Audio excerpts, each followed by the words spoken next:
Mason McTavish could possibly send the Ducks to the promised land. Maybe not right away, but he could lead them there. I'll talk about that on this edition of Locked On Anaheim Ducks. You're Locked On Ducks, your daily podcast on the Anaheim Ducks, part of the Locked On Podcast Network, your team every day.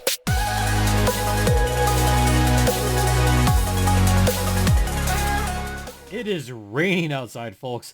Hi, everyone. Welcome to this edition of Locked On Anaheim Ducks, part of the Locked On Podcast Network, your team every day. I'm your host, Jason JD Hernandez. Been covering hockey for over a decade. Thank you for making this your first listen of the day.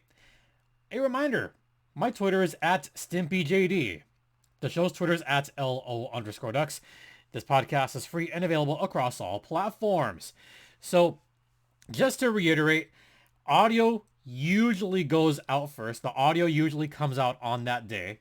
So like Mondays will be Mondays, Tuesdays, etc. Video, sometimes it's a little bit tricky, but video will probably come out back to back. And it's probably for the best, because what I'm going to talk about on this episode is kind of a follow-up to what I was talking about yesterday. And when I began recording yesterday, it was Monday morning when I started. And this article on The Athletic had not come out yet. Once it came out later in the afternoon, I kind of read through it and went, okay, a lot of this is what I actually talked about. Cool deal. All right. Maybe there was a little bit of synchronicity going on there. But, going back to Monday's game against the Predators, I was so impressed with Mason McTavish's play. All sides. McTavish looked good on the defensive end for the most part. And I thought he had a solid game. I mean, yes, there was that one little flub, and that's kind of what I talked about, the highs and lows of Mason McTavish. But it's also why I've said he's 20. He's 20 years old. He's not even old enough to drink. Have patience. And I'm going to just say this again and again and again. Have patience with the young kid, with Mason McTavish, because there was an interesting quote by Troy Terry or Troy Vetchkin that really speaks to how well McTavish is adapting to this league. And I'm just going to quote this. And this comes from the Eric Stevens article that came out last night. So, hat tip to Eric Stevens at Iceman Cometh on this one. And this was really telling. This is what Troy Terry said. Quote, "It's a hard league. Very few people can just come in and figure it out. He's light years ahead of most guys that come in, and the growth he's had since the start in all areas. Not just scoring. It's holding onto pucks down low and using his body to protect it. Defensively, he's always in the right areas. Just all the little things with him is what stands out the most. You see why he was such a high pick. You see his offensive talent. That's what took me so long, is when you get the puck in those scoring areas, just to have that confidence. You can see it. When we see him get the puck around the net, we feel pretty good about it." End quote. So a couple of things to take away from there. First off, the fact that Troy Terry sees this is... It speaks to the immense talent that McTavish had coming in. And McTavish just doesn't rely on talent alone. He's already trying to polish some things in his game, especially offensively. That little tie game, get in front of the net. That was a nice play. The little wrister shot he had on the hard work from Max Jones. That was great on Max Jones. That was even better on Mason McTavish's part, because McTavish had to have the presence of mind to know that Max Jones was going to be right there, but also to have the trust in his teammates to get him the puck. It is absolutely brilliant play all around. But it also speaks, by the way, something that I haven't talked about a whole lot that I do want to talk about right now, is Mason McTavish has a pretty good hockey IQ. Something that does not get talked about, frankly, enough. And I think you, the Ducks fans, should really appreciate the little smart plays that Mason McTavish is already making. Yes, there was the one bad play, But you have to look at the little plays to get the chances, to get the goals. There was even a couple of high danger chances in Sunday's game, but also the game prior to that, where McTavish is starting to see the puck more on his stick, but creating lanes and noticing where the defense is going to break down. That is talent, but that is also hockey IQ as well. Now, Trevor Zegras does this also, where Zegras uses his incredible stick handling and his great skating. Z can do that on his own. Now, I'm just going to say this. McTavish doesn't quite have the stick handling that Zegras does. In fact, very few players in the National Hockey League has the handle that Zegras does. But McTavish, he plays chess when everyone else is playing checkers. He will get to those dirty areas, but manage to do it in a way where he won't get pushed around a whole lot. He will find those lanes and also use a little bit of his IQ to kind of switch positions, especially on the power play. He will take that bumper position sometimes. He will switch at the right times, and he will notice when the defense begins to break down. And this is something that I've tried to take notice of more and more in the recent games. And this is one of the reasons why I am so high on Mason McTavish and why Eric Stevens is so high on Mason McTavish. He even says he's playing like a captain. Ooh, that is high praise from one of the best writers in SoCal. I mean, when you start throwing around the word captain in there, you usually think about maybe a Troy Terry. But to talk about a 20-year-old kid and anoint him the possible next captain, you know what? I didn't think about it before. Now I am. Maybe McTavish could be the future captain for the Ducks. Maybe he is that guy that can do that, because when you think about guys on the team, Drysdale, maybe not. Drysdale still has some learning to do. Trevor Zegras, I've talked about this in the past. Zegras needs to learn to calm down a little bit. You know, the fact that Z has gotten in trouble for running his mouth a little bit, that can be a detriment to him. And frankly, I hate to say this, but that is not exactly captain behavior.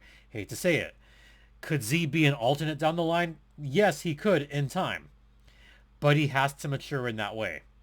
And the way McTavish carries himself, kind of low-key, but kind of that silent leader type. I could see McTavish really easing into that role. And I know the Ducks aren't going to exactly announce a captain right away. You know, there's going to be changes. There's going to be coaching changes. There's going to be player changes. There's going to be the draft coming up. There's going to be some turnover as far as free agents. So it was wise to not name a captain right now. But if there's one player that could do it, maybe McTavish. Think about that, folks. All right, we're going to head into the first intermission while you ponder that thought. Stay locked in. But first, I want to talk to you guys about FanDuel. That's right. We here at Locked On are excited to have FanDuel as the official sports betting partner of the Locked On Podcast Network. And folks, it is that time. March Madness, baby. Yeah. March Madness is here. Y'all should be excited about it. I'm excited about it because we've got several great bets on here. And frankly, we don't know who's going to win March Madness this year. There's a ton of good teams out there. Hey, it could be the local team. It could be UCLA. They're a number 2 seed. It could be University of Arizona, who took out UCLA. It could be Purdue. Watch Purdue win this. I mean, Purdue beat Penn State barely, but watch Purdue just come back and try to win the whole thing, right? Yeah. So we have all the NC2A basketball out there. So all the lines are there. And you have the player props as well. You have the first 4 games. And you also have who's going to be the national champion. And right now, Houston is the favorite to win the national championship. So if you want to place a bet or two on March Madness, baby, head over to FanDuel because new customers get a no-sweat first bet of up to $1,000 back. That's bonus bets back if your first bet doesn't win. So don't miss out on the chance to get your no-sweat first bet of up to $1,000 back in bonus bets when you go to FanDuel.com/LockedOn. That's FanDuel.com/LockedOn to learn more. Make every moment more with FanDuel, an official sports betting partner of the Locked On Podcast Network. And please gamble responsibly. Welcome back to this gloomy edition of the Locked On Ducks podcast and part of the Locked On Podcast Network. I'm your host, Jason J.D. Hernandez. All right. So I know I wanted to talk more about Mason McTavish on this one because, frankly, he deserves it because Mason McTavish is someone whose tires I will pump forever. I think my next Ducks jersey, as much as I love Z and as much as I love Troy Terry is my guy. But my next one, after Troy Terry, I think I'd put McTavish on my jersey. Yeah, he deserves it. So a little bit more just about, what Eric Stevens said. He's had his moments, and there have been good ones, and I really highlighted the two good ones.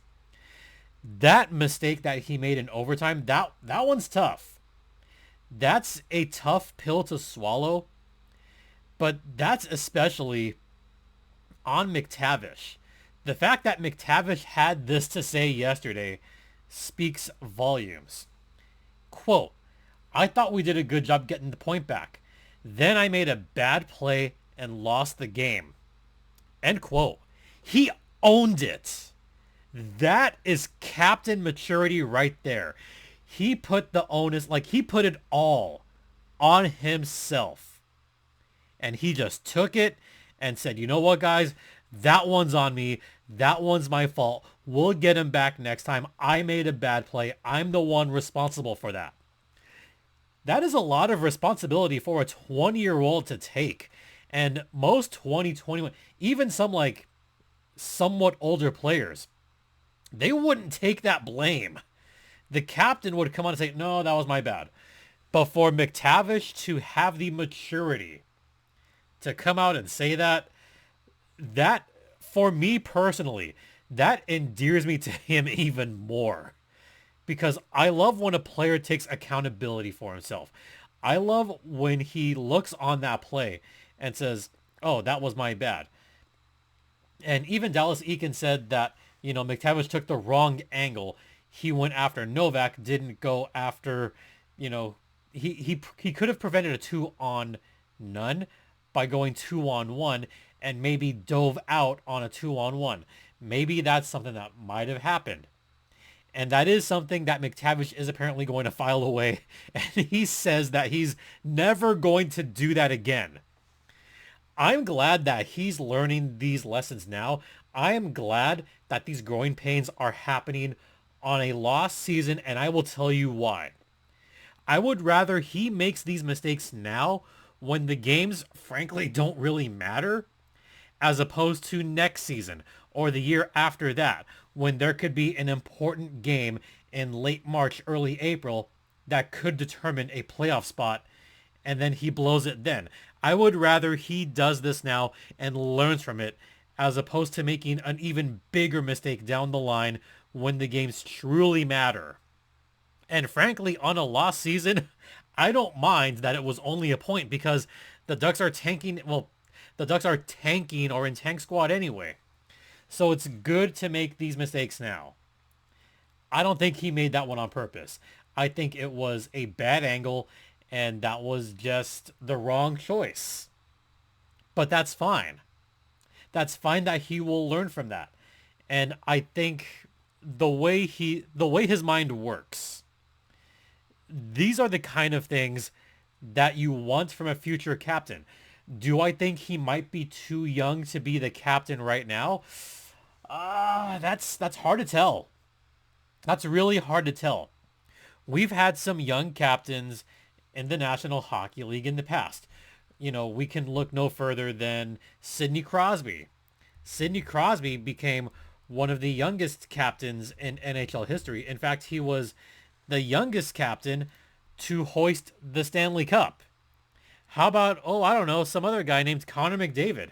Connor McDavid was anointed as the captain of the Oilers at 19 years old. Then again, Connor McDavid is a generational talent. Very generational. And then you get to like some of the other young guys out there. Like I've talked about how young I think Sidney Crosby, I think he might have been 21 when he became captain of the Pens. I'm actually going to look right now, but I'm pretty sure he was 21 when he became captain. And look how Crosby has done. Crosby has won multiple Stanley Cups, and he was ready to take on that role. Gabe Landeskog of the Avalanche, he was 20 years and 57 days. And I take this back. Sidney Crosby was 20. He was actually 20 years old when he became the captain. Also, Jonathan Toews. Jonathan Toews was also 20 years old when he was named captain. So could McTavish possibly be named the captain of the Ducks when he turns 21? Maybe 22. I could see it. I wouldn't put it past whoever is going to be the next coach. And this is something that I want to bring up right now. There is going to be a new coach for the Ducks next season. I would say the chances of that are 99.9% that there will be a new coach for the Ducks next season. And whoever that coach is has to realize that you have a great talent out there in McTavish. Is he a generational talent? I wouldn't go that far. I wouldn't say McTavish is a generational talent. But is he good enough to wear that C? It could be between him and Troy Terry. And I could see both of them vying for the captaincy. And to be honest, I could see it being 1-2. I could see Terry as captain, McTavish as alternate. In fact, don't be surprised if McTavish is given an A, at least, next season, depending on who the coach is. I hope y'all can see it too. And I know there's all this talk, oh, he should be captain, he should be captain. No, and I honestly hadn't thought about it before, but now that I am kind of going through it in my head, it could. So let me know down in the comments, which I'll reply to tonight. Do you think McTavish should be the next captain? If not, who do you think? Who do you all think should be the next captain for the Anaheim Ducks? Let me know down below. All right, we're going to head into the second intermission, and we'll just throw some odds and ends around. So we'll get to that on the other side. But first, let's talk about Athletic Greens, because I've taken it, several pro athletes have taken it. Athletic Greens is, what I started using when I was running the marathons, especially the New York City Marathon, and I wanted better gut health. I wanted more energy, and, AG1 was right for me at the time. So what is AG1?